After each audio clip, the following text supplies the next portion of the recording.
the Chicago Bears. And Dom, if you could bring this full screen, I'll give you a gist of already a rookie move there. First time? Day one. It's first time? Hey, the rust has to get knocked off somehow. Yeah. It's been a while. So the Chicago Bears last year, they had the first overall pick going into the 2023 draft. They make an incredible haul with the Carolina Panthers. The Panthers move up to 1. The Bears acquire 2 1s, DJ Moore, and a second. They absolutely acquire the house for that first overall pick. And the Panthers weren't doing too hot last year. The Bears were kind of like, well, you don't want to feel too hot either. We're trying to get through it and all that stuff. Justin Fields out as quarterback. They bring in Caleb Williams. They bring in Rome Odunze. A new era of Chicago football is here, and maybe Caleb Williams can turn the tide of a franchise that really hasn't had any luck since the Fridge, Walter Payton, and that scary 85 Bears defense played on. Dom, you could bring me back out as you're texting away. I'm watching you. There we go. We're good. All right. I thought I was going to mess that one up too. Almost there. So let's move over into the offense here. So Caleb Williams, that is the man here. That is the man of the hour for the Chicago Bears. And as well as the offense as well. They trade for Keenan Allen, a 4th-round pick. Doesn't want to take a pay cut with the Chargers. Chargers ship him all the way up to, I don't even know what lake they're on. But, it's Soldier Field area, so not that good with the geography part there. But yes, DJ Moore is now paired up with Rome Odunze, Keenan Allen via trade. They bring in DeAndre Swift to match with Khalil Herbert, Roschon Johnson. The offensive line gets a little bit better with a trade of Ryan Bates. Yeah, there's a lot of stuff going on here with the Bears, especially on offense. There's a lot going on. I mean, this is clearly a much better team than last year. Quarterback aside, this is a much better team than last year. Last year, Khalil Herbert was solid. I mean, with the addition of DeAndre Swift, that's awesome. You need that for a rookie quarterback. And then obviously Keenan Allen, over the hill a little bit, but he's still Keenan Allen. That's still a reliable guy. So I don't know. This obviously looks like a better team than last year. I'm way more confident in this team this year than last year. I don't know what the results are going to be, but this seems like a very more capable offense. I mean, the results are probably going to be similar to last year. If they can block, they'll probably do well. Yeah. They just haven't been able to do that for years now. They've been investing in the offensive line, kind of like what the Giants did forever. It just, is this finally the year that all the picks and moves that they made pan out? Well, they finally got their young quarterback up for success. It looks like they got the memo late with trying to help out Justin Fields. And, figure the last year of Justin Fields, they finally come in, they bring in legitimate wide receivers. Like, he's instantly upgraded the wide receiver room with Rome Odunze coming in and Keenan Allen coming in for a bag of chips, not even a good bag of chips. So, shout out to Ron Poles. I think he's finally got the memo. And he said it, too, that they didn't help out Fields. Like, they didn't do Fields justice. The regime before him didn't do Fields justice. So you might as well make it all right here. And it's been a death place for Chicago. For a lot of Chicago sports, especially looking at this year. So hopefully the Bears can be that shining light in the city of Chicago, because it kind of reminds me of Detroit a little bit. Everything's dead in Detroit. The Pistons suck. The Tigers suck. You have the Lions. The Cubs suck. The White Sox suck. The Blackhawks suck. You might have a shining light here with the Chicago Bears, which is kind of crazy to think. So this team should be decent. Ryan Poles has done a good job. And only thing I don't understand, which is kind of driven me nuts this whole process through the offseason, is Matt Eberflus somehow still being in charge of the Chicago Bears. I don't get it. He sucked last year. And guess what? If they underperform this year, yeah, he's canned. He's going to be fired. So they're going to bring in a new head coach. I just should have brought in a clean slate. They should have honestly went all in on Harbaugh. You could have easily Harbaugh on this project. Like, oh, yeah, you get to pick Caleb Williams. You have your pickings. If you want, you keep him. You want Caleb Williams? Let's draft him.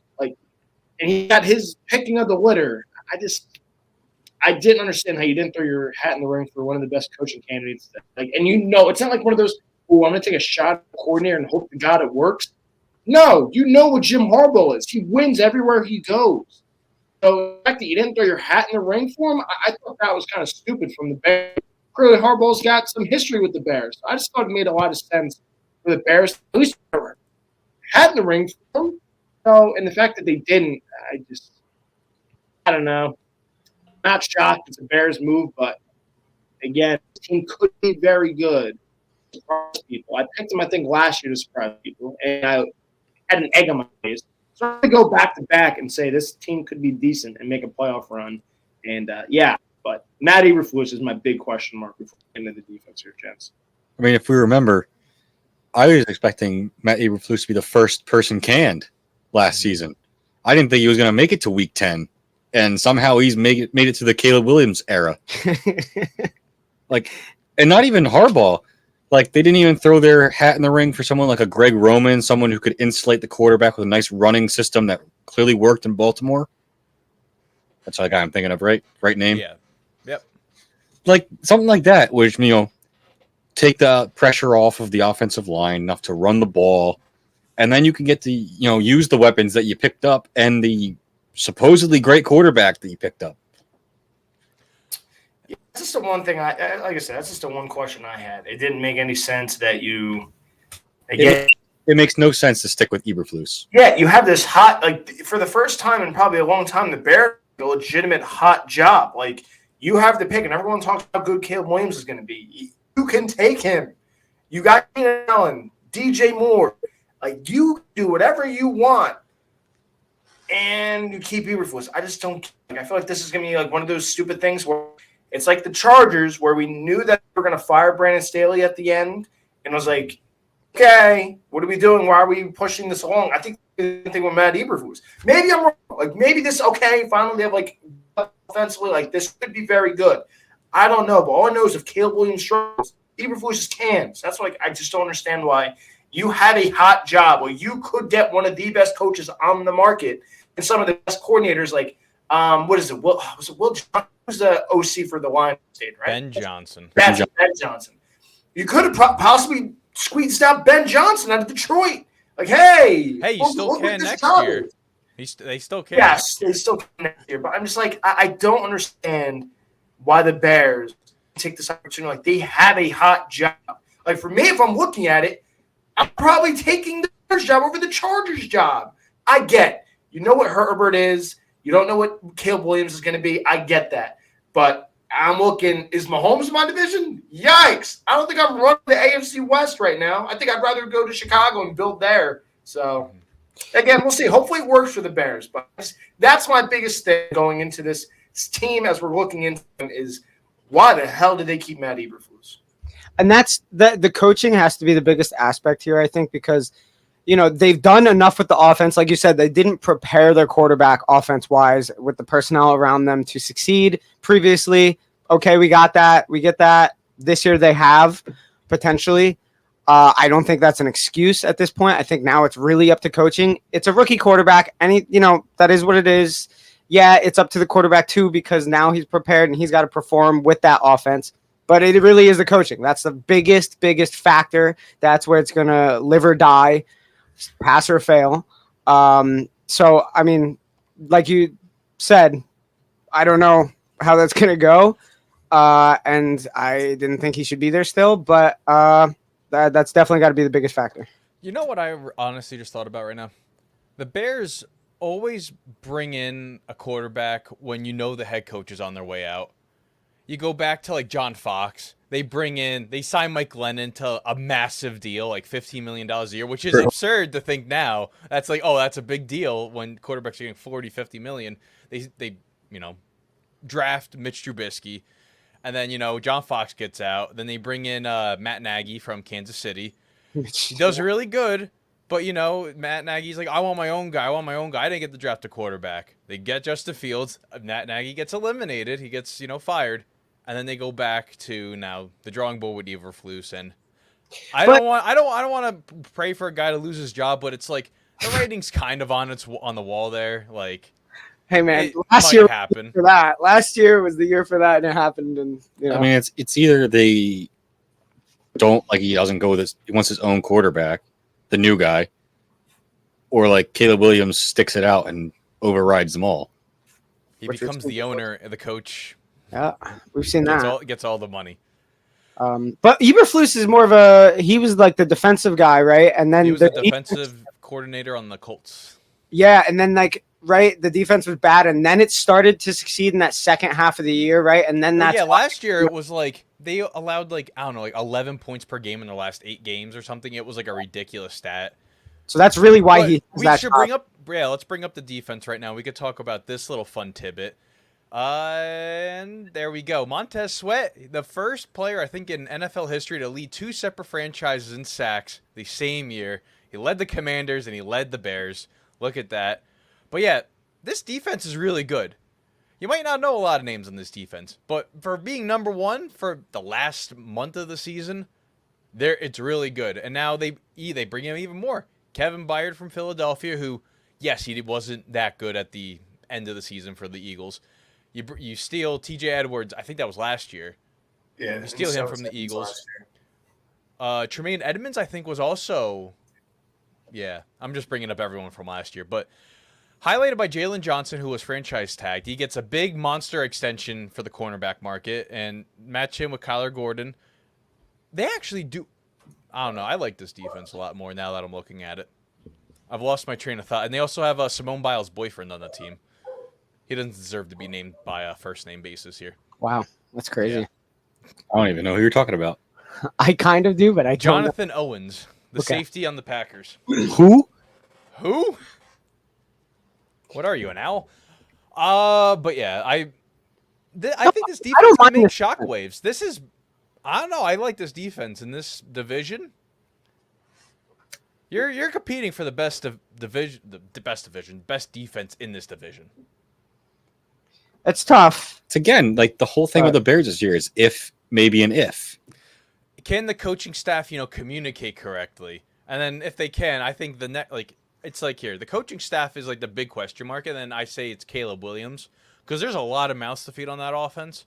You have like 8 targets on that team that want receptions, and that's not even counting like Swift and Johnson and Herbert in the backfield. But I think it'd be hilarious if because of Khalil Herbert and Roshan Johnson, who's not bad at all, that Swift gets the same treatment that he got in Philadelphia, where he would be on a great drive and then just like, okay, we don't see you again for another 2. I just think, like you said, I mean, like the personnel is there. I think it really does come down to coaching on both sides of the ball. This entire team, really, it's just all about the coaching. So, I mean, that's going to be the pass or fail biggest factor for sure, I think. Success? Yeah, that's it for me. I'm piggybacking off of Dom on that one. It's coaching for me with the team and see how Caleb Williams does. Last time I heard generational talent, didn't really work out too well with the Jacksonville Jaguars. So I mean, it did work out. Well, it worked out for Trevor Lawrence, not the Jaguars. it's worked out for Trevor Lawrence. We'll get into that when we talk AFC South, but we'll try to stay on the same page here. No Jones with the here. It's coaching with this one. But yeah, no, oh man, there's my train of thought. It's Left the station. all right, No, I'll pick it no, up. there. It's- You can pick it they up. They have a generational nail painter. That's undoubted.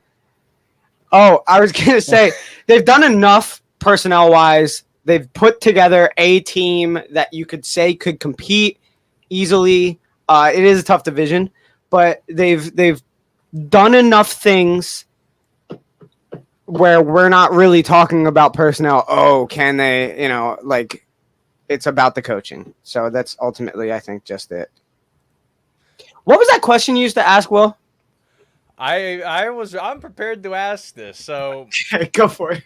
what will make this season successful for the Chicago Bears? Firing Matt Eberflus week 2.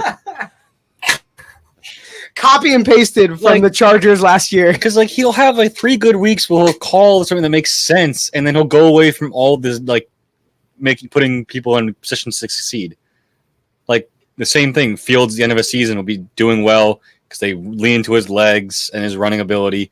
And then at the start of the season, they'll get all away from that, and then they start out 1-7, and they do it all over again. Wait, what was their record last year? 7-10. 7-10 was Oh, their that's record awesome. last year. I was gonna say for me, for them to succeed, they need to have a better record than last year, but And honestly, that's I don't tough. see them having much better of a record. I mean, to look at the schedule, but That's crazy. If you don't think they're going to Let's- have a better record, like their roster is like 20,000 times better than it was. look, are they gonna? Do you think this is a 10-win team? 9-10 wins, yeah. Yeah, but I- the thing is, this is a new team, so it's like You're expecting know, it all to come together and be a 10-win team immediately. that's That tough just for doesn't me. happen. That is tough. I like that they started out against the Titans. So week their one. schedule is very That's fair. that's a tune-up game. Yeah, that's fair. Their back end of the schedule is brutal, but like their first 12 games are all very, very winnable games outside of probably week 2. It's your toughest game. Potentially weak. I was gonna say they play 7 home games. I forgot they play London, so like that's Okay. not a home game, but a home game. The Yeah. first 12 weeks, they literally can win like every single one of those games, probably except for week 2 and probably week 3. Bro, and they're only away in their first 12 home games 4 times. That's crazy. I have 9. If Well, they I would start say off this- good, they could be a problem. Like they're definitely going to shock some people. I'm telling you. I say 9 or 10 wins. Going off talent, I have 9. That's the question at the end of the day. Going off talent, I have 9. 7, 8.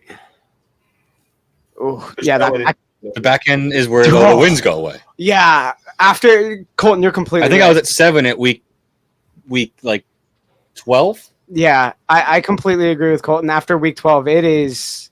That's But 3 away games is so brutal though, like consecutively.